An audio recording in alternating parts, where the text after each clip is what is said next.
Did you know that anxiety disorders are one of the most common mental health concerns? Approximately 30% of the world's adult population is likely to experience an anxiety disorder at some point in their lives. Here's another fact for you. Women are twice as likely to develop an anxiety disorder as compared to men. Globally, anxiety disorders account for approximately 10% of disability caused by any mental health or neurological conditions and comes second only to depression. All this data is enough to tell us that these days anxiety, nervousness, tension, stress have become a very common terminology in our everyday use, and most of us experience these stressors at some point in our lives. I'm Ishita Bhatt, and today I'm sitting here in this garden to discuss what anxiety is and what are anxiety disorders. So let's begin by understanding what fear is. When we talk about fear, it basically triggers our brain into a flight or fight mode whenever there is a threat to our lives or a danger to our lives. In this flight or fight mode, we experience certain arousal in our body, for example, palpitations, dryness of mouth, shaking, heart racing, which all of us may have experienced. Now, we experience similar arousal in anxiety as well. However, the difference is that when we experience fear, there is an actual threat in our vicinity. Whereas in anxiety, the situation is perceived as stressful while it may not necessarily be so. It's very common to experience anxiety across all age groups, but when this anxiety becomes extremely pervasive, very intense, and it goes beyond what we can manage with our usual coping mechanisms, that is when we term it as an anxiety disorder. So the symptoms of an anxiety disorder can be categorized into physical symptoms, emotional or psychological symptoms, as well as behavioral symptoms. So when we talk about physical symptoms of anxiety, it may include tensing of muscles, feeling heaviness or discomfort in the chest, sense of suffocation, heart rate is increasing, dryness of mouth, certain gastrointestinal symptoms such as nausea, vomiting, queasy feeling in the stomach, and a lot of headaches, disturbances in sleep, etc. Coming to the psychological or emotional symptoms of anxiety, it may manifest itself in the form of feeling nervous and tensed most of the times, worrying a lot, this sense of impending danger or something bad is going to happen, a lot of negative thoughts. One may not be able to concentrate on their work, they may find themselves forgetting things very easily.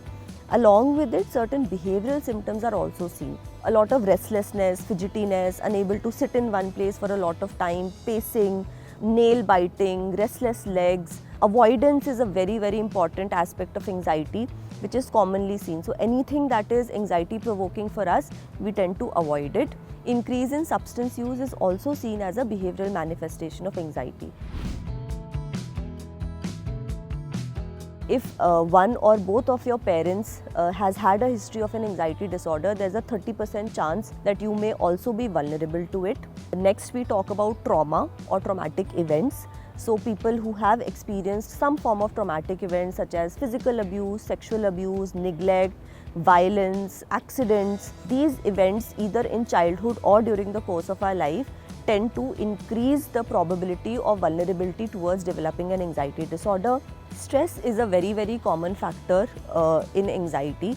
So these days we are all surrounded by various forms of stressors all the time. The COVID-19 pandemic was a source of stress for us over the last few years, and stress can be categorized into an acute or short-lived stressor such as death in the family, loss of a job, which can turn into an anxiety disorder, or it can be chronic stressors such as being stuck in traffic, work stressors, altercations in the family, which over a period of time slowly keep growing and they may turn into an anxiety disorder. Now, other than genetics, traumatic events, stress, learning plays a very important role. Since childhood, we grow up, seeing our parents, caregivers, family members, how they are dealing with challenges of life, how they are dealing with stressful situations. And if at a particular age we are not able to learn those coping resources, there is a high chance that we may end up with an anxiety disorder. Additionally, use of substances, contrary to popular belief that substances help us reduce anxiety, what research tells us is that substance use tends to increase anxiety disorders. It could be caffeine, it could be alcohol, nicotine, other cannabis, other hard drugs that people use. So the frequency of substance use is directly correlated to anxiety disorders. And most recently, there's a lot of data that tells us that increased screen time and social media use has also become a source of anxiety, because we are constantly bombarded by information which is primarily either negative, or there's a lot of comparison with what is happening in other people's lives. So social media use has also contributed very, very significantly to the development of anxiety disorders. Now, when it comes to medical conditions, so we are all aware that our mind and body are interlinked and connected. So what we commonly see is that certain medical conditions like hypothyroidism or hyperthyroidism, diabetes, cardiac issues, these are all illnesses or conditions which occur along with certain anxiety symptoms, and also terminal illnesses like cancer or AIDS, HIV. These are also certain illnesses and medical conditions which can lead to development of anxiety disorders. So anxiety disorders can be treated through both medication and psychotherapy or counseling. The use of medication depends on the severity of the symptoms. The medication will be prescribed by a psychiatrist and are safe and effective and can be used very easily. When it comes to psychotherapy or counseling, cognitive behavior therapy is something which is most extensively researched and used in the treatment of anxiety disorder. Cognitive behavior therapy, or CBT as it is commonly called, works on the premise that our thoughts, our behaviors or actions and our emotions are all interlinked, and we aim towards addressing all of this. So in anxiety, what we typically see is that the fears or anxiety is very irrational.